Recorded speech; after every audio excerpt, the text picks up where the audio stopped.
L'analyse quantitative, c'est que nous allons voir maintenant, s'applique à la fois à la chromatographie en phase liquide et à la fois à la chromatographie en phase gazeuse, liquide et en gazeuse.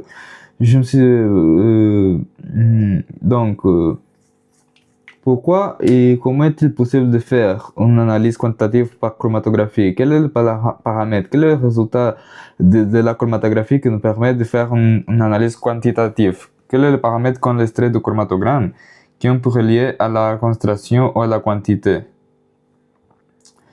C'est l'air, représenté par la lettre S. Alors, ainsi, l'air du pic est proportionnel à la concentration et au volume injecté. Et cette proportionnalité est une constante. Cela signifie que ce qui définit cette relation, c'est le détecteur. C'est le détecteur qui génère les signaux analytiques. Cela signifie donc que chaque substance a un valeur K différent. Si je prépare une solution de caféine, une solution de théobromine, de théophyline, à la même concentration molaire, et j'injecte les trois substances dans le chromatogramme avec un détecteur UV visible, réglé à la même longueur d'onde. Chacun de ces trois alcaloïdes, bien qu'ils aient des pics d'absorption pratiquement identiques, auront une valeur d'absorption différente. Parce que chacun a une absorbité molaire différente. Cela signifie que les détecteurs ne répondent pas de la même manière à toutes ces substances. Pour chaque substance, je dois savoir quel est le facteur, le type de proportionnalité qui relie l'air à la concentration. Une autre chose que l'on peut observer ici dans cette expression, c'est que l'air dépend aussi du volume injecté. Si j'injecte 10 microlitres d'une solution, puis 20 microlitres de la même solution, je vais probablement observer que l'air double parce que j'ai injecté 2 fois plus. Donc, si je veux relier l'air uniquement à la concentration, je dois garantir que mon volume injecté soit constant. En HPLC, ce n'est pas problématique. En CPG, quand je fais une injection manuelle, ce n'est pas possible de garantir que le volume injecté soit constant. Une autre chose à regarder à l'esprit, c'est la suivante. Imaginons que je veux déterminer la teneur en hydrocarbures aromatiques polycycles dans, je ne sais pas, un échantillon, un dérivé du pétrole, du gazole. Les hydrocarbures aromatiques polycycliques sont très toxiques, cancérigènes, mutagènes, etc. Et ils seront présents dans ces échantillons en quantité infime. Mais ces petites quantités peuvent déjà provoquer des problèmes, pratiquement chez la personne qui travaille à la station-service, par exemple. Nous avons donc besoin d'une méthode très sensible pour déterminer des substances qui sont à l'état de traces dans un échantillon aussi complexe d'un gazole ou de l'essence, par exemple. Et là, quand on travaille avec des hydrocarbures aromatiques polycycles, le détecteur le plus sensible est le détecteur de fluorescence. D'accord? Je choisis d'utiliser le détecteur de fluorescence et non le détecteur B visible, puisque le HP fluorescente et le détecteur de fluorescence est plus sensible. Ok, mais imaginons que notre analyse ne présente pas de la fluorescence. Mais il ne présente pas de la fluorescence. Mais l'échantillon que je vais analyser, le détecteur visible n'a pas une sensibilité suffisante. Lorsque je fais une réaction de dérivation, je soumets mon échantillon à une réaction qui va convertir mon analyse en une substance fluorescente. Ok? C'est courant quand je fais de la fluorescence et c'est courant aussi en CPG pour obtenir un composé volatile. Et ce processus de dérivation ou de dérivatisation peut varier d'un échantillon à l'autre, d'une solution standard à l'autre. Même si je fixe les conditions expérimentales très précisément, pour chaque réaction que je fais, je peux avoir une valeur différente. Je dois donc aussi me préoccuper d'autres paramètres expérimentaux entre le volume injecté qui pourrait interférer sur la valeur de l'air. Je voulais dire avec cette question de la dérivation que bien que la concentration initiale de mon analyse soit la même dans toutes les expériences, la quantité de produits formés peut varier parce que c'est une expérience. Je vais donc d'une manière ou d'une autre utiliser un artifice pour que cette variation ne provoque pas de variation de l'air pour une même concentration d'analyse.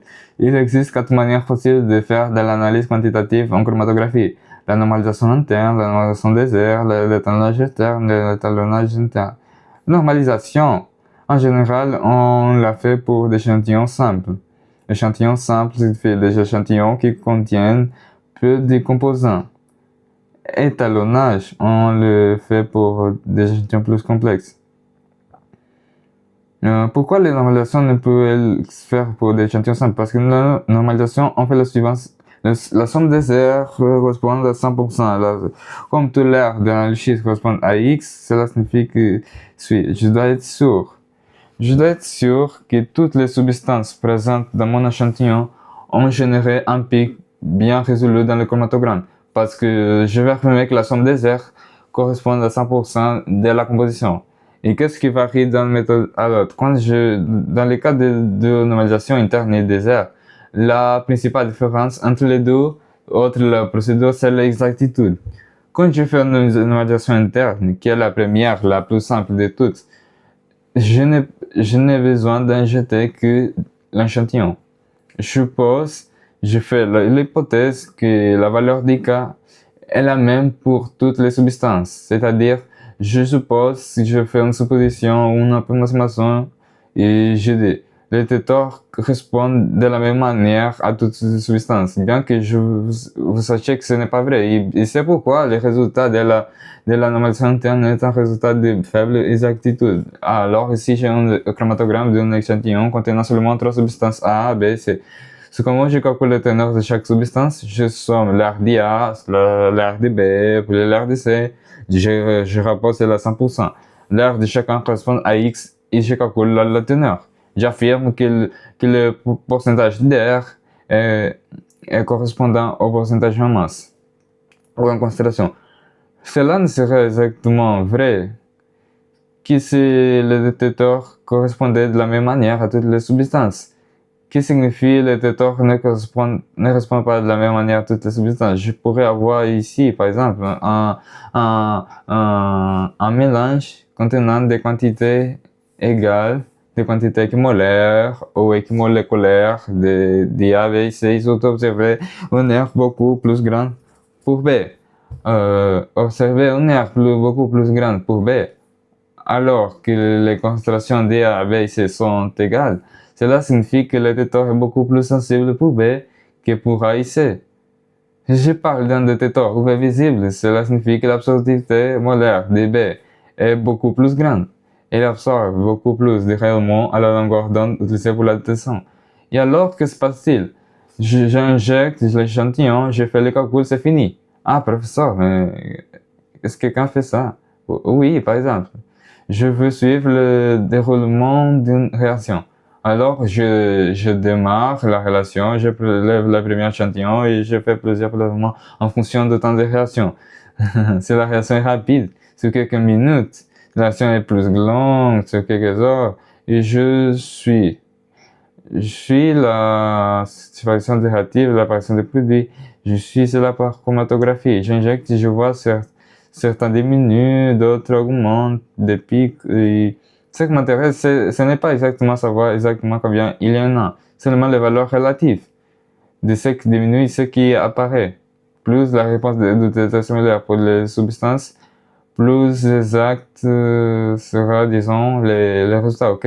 De toute façon, pour faire ce type d'analyse, ce type de calcul, je dois garantir que toutes les substances présentes dans mon échantillon ont généré un pic bien résolu dans le chromatogramme. Les avantages de l'animation interne, c'est rapide, c'est pratique, économique, simple. À cet égard, c'est tout bon. Cela ne dépend pas du volume injecté parce que je n'injecte qu'une fois, j'injecte cet échantillon qu'une fois et donc indépendant du volume injecté. Il n'est pas nécessaire d'utiliser des étalons, ce qui est un avantage merveilleux en termes de coût. D'un autre côté, cela ne convient pas aux échantillons complexes, avec beaucoup de composants, et exige l'enregistrement de toutes les substances. Par exemple, on dit, analysons le miel. Le miel, très bien. Qu'y a-t-il dans le miel? De glucose et fructose et de l'eau. Le miel ne contient que ça, non? Mais si on fait une analyse de HPLC de miel, on verra les pics de glucose, les pics de fructose, parfois des pics de saccharose. C'est le miel, très petit, et c'est tout. Le miel ne contient que ça? Non. Le miel contient une quantité raisonnable d'eau qui n'apparaîtra pas, et le miel contient d'autres composants, beaucoup d'autres composants, des microconstituants que nous ne verrons pas sur les chromatogramme. Donc associer l'air de glucose, l'air de fructose et de saccharose à 100% est en erreur, car j'ai d'autres composants dans le miel. Ce n'est pas adéquat pour l'analyse des traces, évidemment, je ne peux faire que de l'analyse interne que pour des constituants principaux de l'échantillon. En termes de pourcentage, et normalement, l'exactitude est faible parce que les détecteurs répondent de manière différente pour les substances. Et alors, quelle alternative j'ai par rapport à cela? L'alternative est de faire la normalisation des airs. La normalisation des airs reste valable uniquement pour des échantillons simples parce que je dois continuer à rapporter la somme des airs à 100%. Mais comme je sais que les détecteurs ne répondent pas de la même manière à toutes les substances, je peux utiliser une solution étalon pour déterminer cela, pour savoir les facteurs de réponse, pour savoir combien les détecteurs répondent pour une substance par rapport à une autre. Pourquoi? Pourquoi faire ça? Pour que quand j'injecterai mon échantillon, je corrige les airs. Au lieu de rapporter la somme des airs à 100%, je vais rapporter la somme des airs corrigée à 100%. Et cette correction sera faite avec un facteur obtenu à travers une solution étalon. Je veux connaître les concentrations et les airs. Alors, ici, nous avons une solution étalon contenant A, B et C. Si c'est une solution étalon, je connais les concentrations. Je connais les concentrations d'A, B et C. J'ai injecté la solution. Je connais l'air d'IA. Je connais, c'est immédiat. Ici, dans le logiciel de chromatographe, il va enregistrer pour moi le temps de rétention et l'air. J'aurai ces résultats, je connais la concentration d'IA. Parce que c'est moi qui l'ai injecté, je connais le volume injecté. Pas nécessairement. Si j'ai un problème avec mon injecteur. Si tout fonctionne correctement, je connais le volume injecté. Mais même si le volume injecté varie, je n'aurai pas de problème. Parce que quand je ferai les calculs que je vais faire maintenant pour déterminer le facteur de correction, j'aurai un volume injecté au numérateur et au dénominateur, donc je n'aurai pas besoin de prendre en compte ces valeurs. Ok? Alors, qu'est-ce qui va sortir de là? Allons-y. Quand on calcule les valeurs de correction, on doit choisir l'une des trois substances comme référence. Cela peut être n'importe laquelle. À la fin, cela ne fait aucune différence. Qu'est-ce que je veux dire par là? Si je choisis A comme référence, par exemple, je peux dire le détecteur est 2 fois plus sensible pour B que pour A. Je peux arriver à cette conclusion. Si je choisis B comme référence, je vais arriver à la conclusion que le détecteur est 0,5 fois plus sensible pour A par rapport à B. Donc, dire que B est le double de A, c'est la même chose que dire que A est la moitié de B. Pour illustrer, je choisis B comme référence, ok? Alors, je vais mettre la petite formule que nous avons vue au début et diviser l'une par l'autre, B étant la référence. B étant la référence reste au dénominateur. Alors, regardez, A divisé A par B, B par B, divisé C par B, ok? Les volumes injectés sont s'annulent ici. Le facteur de correction, qu'est-ce que c'est? C'est cela, regardez. Les rapports entre les cas, supposons que la sensibilité du détecteur pour B soit le double de celle pour A. Qu'est-ce que c'est là ici? Ceci, le facteur de correction de la substance A. Regardez, si la sensibilité du détecteur est 2 fois plus grande pour B que pour A, CF ici sera égal à 0,5. Oui, parce que j'utilise B comme référence. J'avais fait l'inverse, B par rapport à A, j'arriverai à la conclusion que le facteur serait 2. Alors, allons-y. Les concentrations, je les connais. Si je prépare cette solution étalon, je peux préparer cette solution avec des concentrations égales pour que je puisse aussi annuler cela ici. Parce que si c'est égal à A et B, je peux aussi annuler. Et alors, que sera f d'A? F d'A sera quoi? F d'A sera égal à l'air d'A sur l'air de B. Si les constatations sont différentes et j'ai besoin d'en tenir en compte, je vais multiplier cela ici par la concentration de B sur la concentration d'A. Donc j'aurai la même chose pour C. F de B sera égal à 1 parce que c'est lui-même. Parce que si les concentrations sont égales, j'aurai cela. F d'A, R d'A sur R de B. Si les concentrations sont différentes, je devrais multiplier ici par la concentration de B sur la concentration d'A.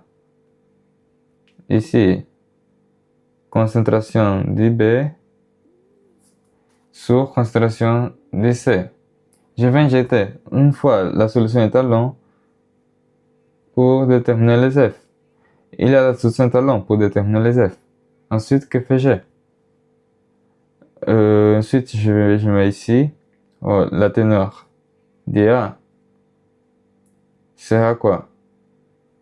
L'air dA corrigé sur l'air total corrigé. Donc, j'utilise le chromatogramme de la solution étalon. Ici, c'est une solution étalon. Dans la solution étalon, je connais les concentrations. Donc, je l'utilise. Les concentrations, j'utilise les R pour déterminer les R. Ensuite, je vais injecter l'échantillon. Et là, je vais utiliser les valeurs d'air du chromatogramme de l'échantillon divisé par les facteurs que j'ai calculés et trouver les teneurs. Les avantages et limitations de la normalisation des R sont très proches de celles de la normalisation interne. Je dois garantir que toutes les substances présentes dans mon échantillon ont généré un pic bien résolu dans le chromatogramme. Je ne peux le faire que pour des échantillons simples, des échantillons qui ont peu de composants. D'autre côté, comme je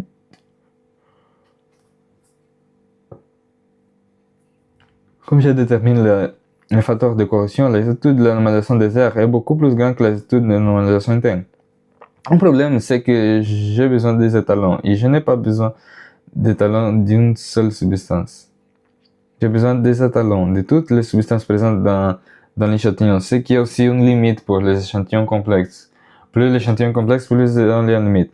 L'étalonnage externe. Maintenant, nous arrivons dans l'univers le plus commun, y compris en HPLC.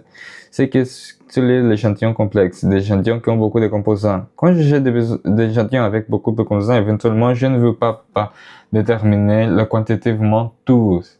Si on parle de chromatographie gazeuse, qu'on pense, par exemple, quand on analyse l'essence pour la chromatographie gazeuse, j'ai là un échantillon qui contient, je sais pas, 300 composants. Quelque chose comme ça. Mais je ne veux pas quantifier les 300 composants par chromatographie gazeuse.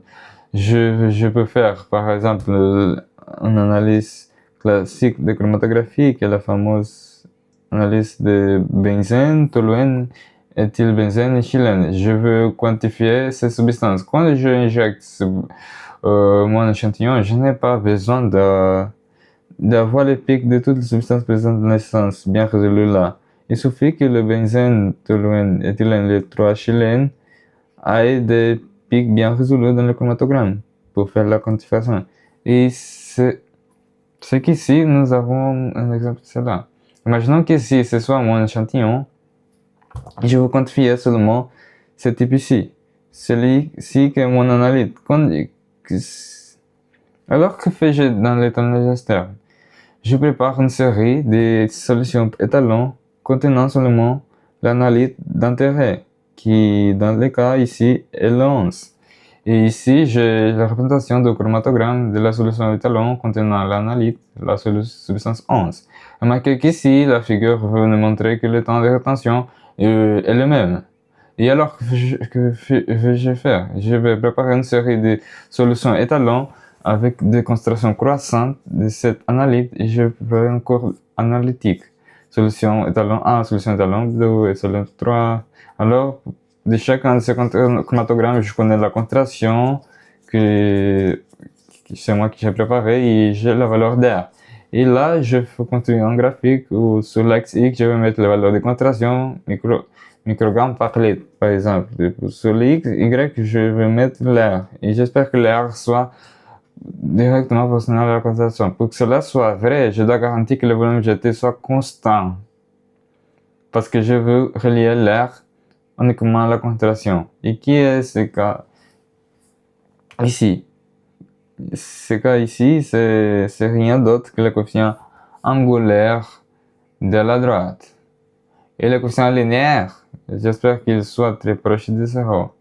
Mais ceux qui travaillent en chromatographie sont parfois surpris par les valeurs de B, qui ne sont pas proches de 0. Théoriquement. Mais ce qui arrive, c'est que parfois nous avons des valeurs d'air très grandes. Nous avons 5 millions, 15 millions, 100 millions et la valeur de B donne 1000. Alors quand on construit la courbe, on le voit pointer vers le 0 parce que cette échelle ici va jusqu'à 100 millions. Mais sa valeur même est 1000. Mais il pointe vers 0, la courbe pointe vers 0, c'est parfait. Donc l'air est Y, X c'est la concentration, le coefficient angulaire c'est la constante de proportionnalité qui peut non englober le volume conjeté, n'est-ce pas que si les constantes, tout sera englobé dans cette constante. L'avantage de l'analyste, je peux avoir l'échantillon le plus complexe imaginable et si j'ai le pic de mon analyte bien résolu, je peux déterminer, faire une analyse quantitative. Cela ne dépend pas de la détection de détection de tous les pics. Je peux avoir, y compris un chevauchement des pics, du moment que ceci qui n'inclut pas mon analyte convient pour l'échantillon complexe. Il est possible d'utiliser cette technique pour l'analyse des traces, ce qui est génial. Quand on parlait de normalisation, on parlait des constituants majeurs. Ici, je peux, par exemple, utiliser des HAP azotés dans du kérosène d'aviation qui se représente une quantité de l'ordre de nanogrammes par millilitre. Par exemple, je travaille avec une courbe analytique. Travailler avec une courbe analytique est beaucoup plus sûr parce que j'observe le comportement de ce détecteur pour une flash de contraction. Et si j'ai un problème dans une partie de cette courbe, si je n'utilise qu'une concentration, je ne veux pas savoir que j'ai un problème. Avec cette solution étalon, par exemple, l'inconvénient c'est que cela dépend du volume injecté. Cela dépend de tout paramètre instrumental qui va influencer la valeur d'air. Le principal c'est le volume injecté, mais nous avons aussi des réactions, des problèmes avec le détecteur, par exemple, ou des problèmes dans la génération de chromophores. Par exemple, de la substance qui va effectivement répondre au détecteur. Donc, cela dépend de la stabilité du chromatogramme, du détecteur, cela dépend du volume injecté et je peux avoir des problèmes quand je fais des procédures de dérivation. L'étalonnage externe, c'est la manière la plus courante de faire l'analyse quantitative, l'analyse instrumentale. Sur l'axe X, la concentration, sur l'axe Y, le paramètre instrumental que vous mesurez. Quand on fait l'analyse quantitative par spectrométrie, on relie la concentration à l'absorbance. En potentiométrie, la concentration à la différence de potentiel. En conductométrie, à la conductivité, et ainsi de suite.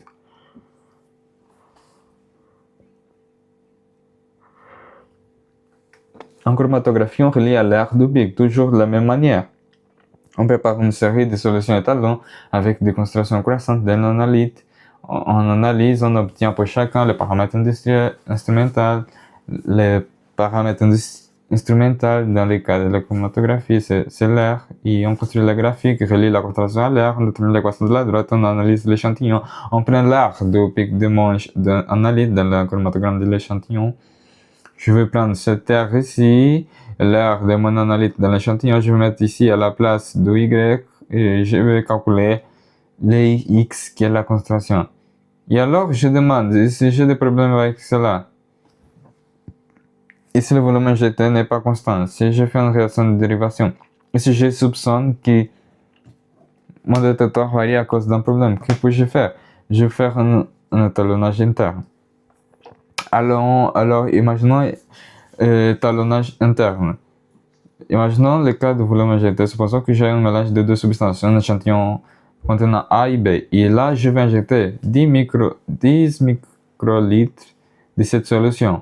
Alors, je vais trouver que l'air de B, par exemple, est égal à 1000 et l'air de l'air d'A est égal à 1000 et l'air de B est égal à 2000. J'ai injecté le mélange d'A et B du microlitre, j'ai tenu comme l'air d'A 1000 et l'air de B 2000, et là je vous demande, si j'injecte 20 microlitres de cette même solution, je vais avoir combien comme RDA? J'ai pris la même mélange, j'ai injecté le double de volume. Que sera l'RDA? 2000. Et l'RDB sera égal à 4000. L'air varie avec le volume injecté. Elle varie. Si j'injecte le double de volume, je sauverai le double de l'air. Maintenant, si je fais ici, je prends le chromatogramme de la première injection. Si je fais l'air DB sur l'air DA, quel sera le résultat de ce calcul? 4000 sur 2000, 2. Si j'injecte 20 microlitres, les airs vont doubler, mais si je fais le rapport, cela est égal à combien? 2. Cela signifie que si suit le suivant. Cela signifie que je viens d'observer un paramètre qui ne varie pas avec le volume injecté. C'est quoi le rapport entre 2 et R dans le même chromatogramme? Si j'injecte plus, toutes les aires vont augmenter. Injecte moins, toutes les aires vont diminuer. Donc, quand je divise une aire par une autre dans le même chromatogramme, j'ai la tendance à avoir un résultat qui ne varie pas avec le volume injecté. Alors que faisons-nous? L'étalonnage interne utilise cet artifice. Donc, je prends une substance qui n'était pas présente dans mon échantillon auparavant et je l'ajoute. Et cette substance, je l'appelle étalon interne. Cette substance que j'ajoute à mon échantillon, qui n'était pas présent auparavant, quand j'analyserai mon échantillon, il doit apparaître comme un pic bien résolu dans le chromatogramme. Par exemple, ici j'ai le chromatogramme de mon échantillon, c'est le même échantillon de début, où mon analyte est celui-ci, X. Celui-ci, c'est le chromatogramme de la solution étalon de l'étalon interne et de la substance que je choisis. Remarquez ici qu'il y a autant de rétention de l'étalon interne qu'un chromatogramme de l'échantillon. Dans le chromatogramme de l'échantillon, il n'y a rien. Quand j'ajouterai cet étalon interne à mon échantillon, qu'est-ce que je vais avoir? Je vais avoir celle-là, oui. Le pic de l'étalon interne apparaîtra exactement ici où j'attendais, parce que je connais le temps de rotation. Donc, je vais ajouter l'étalon interne à mon échantillon et je vais analyser l'échantillon. Et je vais analyser l'échantillon avec l'étalon interne ajouté. Et je vais faire la même chose avec les solutions étalon. Donc, ici, le chromatogramme de la solution étalon de l'analyte X. Ici, j'ai le chromatogramme de la solution de l'analyte X contenant l'étalon interne. Donc, je vais faire une série de cette solution étalon avec les constellations croissantes dx, toutes contenant l'étalon interne en même quantité, la préférence de quand on ajoute.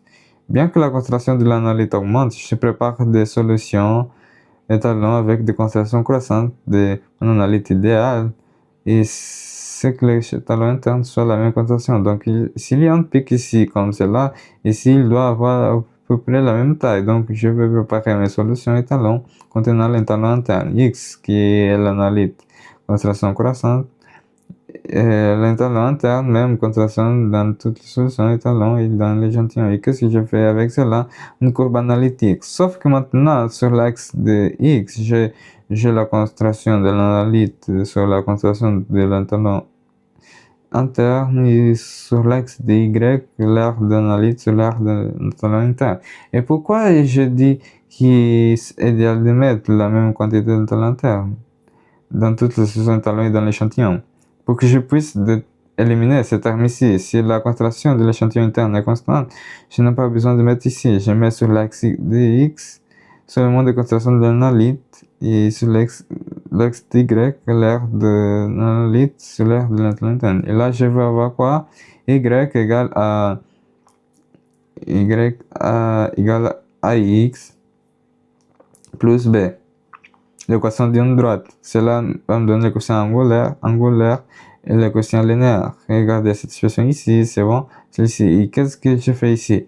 J'ai divisé l'expression de l'analyte par l'expression de l'étalon interne, R égale à K fois C fois V. pour l'analyse et pour l'étalon interne.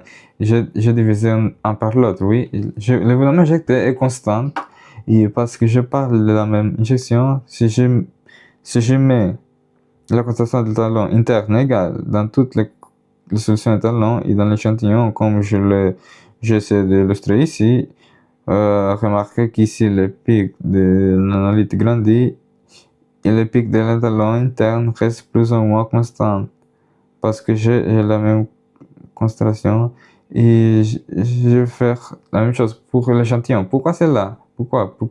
Pour que la concentration du pays soit constante. Pour cela ici, il sera constante. Et si tout ici est constant, le Y sera le rapport entre les R et le X sera la concentration de l'analyte seulement.